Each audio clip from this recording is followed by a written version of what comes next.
Shalom, everyone. We Shalom, are back together, and we are discussing the parashah for this week. And there are two parashah. The first is Vayakhel, and it's from Exodus 35, verse 1 through 38, chapter 38, verse 20, and that's entitled and he assembled.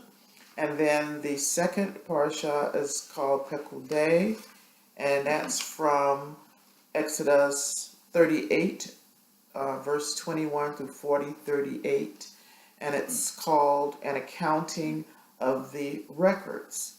And what are they accounting for? They're still building the temple. The temple? They're still getting the temple together and the implements for the temple. And so... And that's what the accounting is for? The accounting of what they spent, of what Moses spent. Spent or collected? Well, collected and, well, you go ahead. Okay, now I was saying what the accounting of what all the people donated to the work of the temple. Mm-hmm. Okay. And you want to go from there, or you want me to? Well, yeah, I can start and let you finish. But the points I wanted to make about this week's parashah, two things. One, we're still talking about the building of the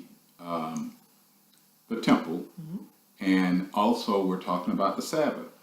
Now, the one thing you would think that if the building of the temple or the tabernacle would have been something very important, and they would want to build that from start to finish without any break time, just to do it until it was done because of its importance.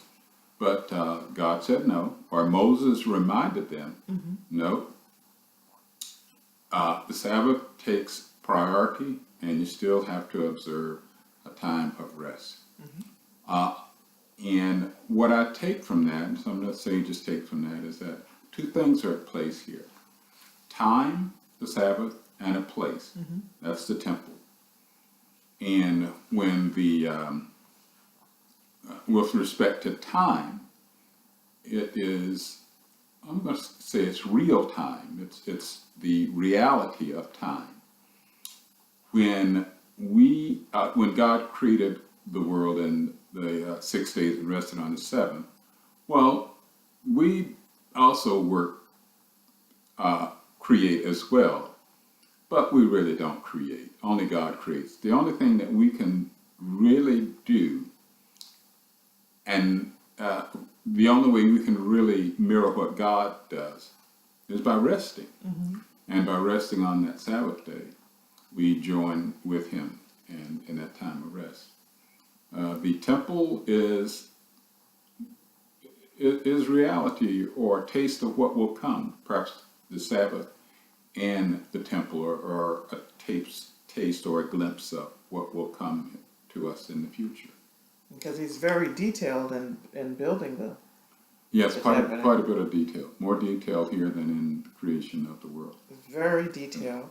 One of the things that I put on my note is that was Vayakhel, to assemble together.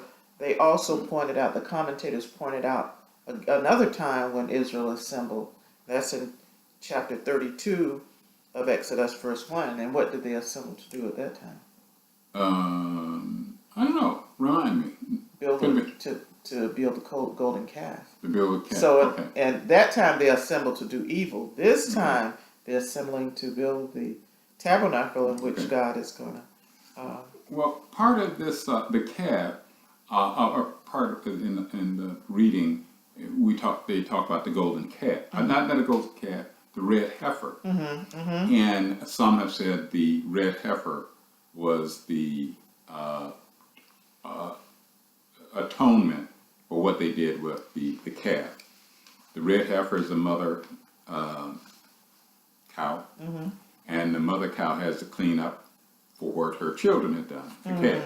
So actually the blood of the red heifer was designed to clean things up. So I guess the thinking is the red heifer was introduced because of the golden calf. Golden calf?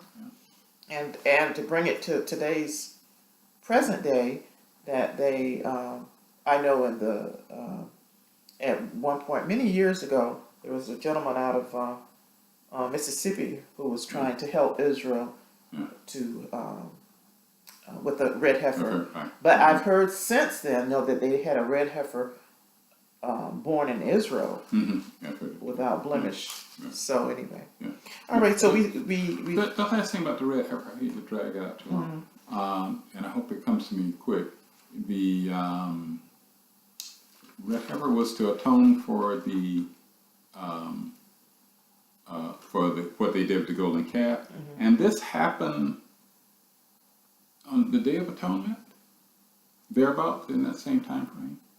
that they did with the golden calf. The red heifer. I don't know. Well, Oh, I'm sorry. The red heifer was also a reminder that God had forgiven them for what they had done with the golden calf. So, and I think they remember that also because of the red heifer, and that's a good way to try and remember it. It's through what the red heifer has done. okay. Yeah. All right. So we'll be really going into detail on Shabbat. Yeah. And then we'll record that and upload that so you'll get a chance to really go into detail with us in this study. But basically what we find out here in a nutshell is they're continuing to build the temple so that God can inhabit it and be with his people. And another point that we can talk about also is that the Sabbath took precedence over the building, and that they just could not ignore the Sabbath. During the building, they had to observe the Sabbath. Correct. Okay. All right. So we look forward to joining you all in our longer Shabbat table talk on Shabbat, which we will upload afterwards. And we hope you enjoyed. Anything else, John? Hope to see you on Shabbat. All right. Thank you very much for joining us. Thank you.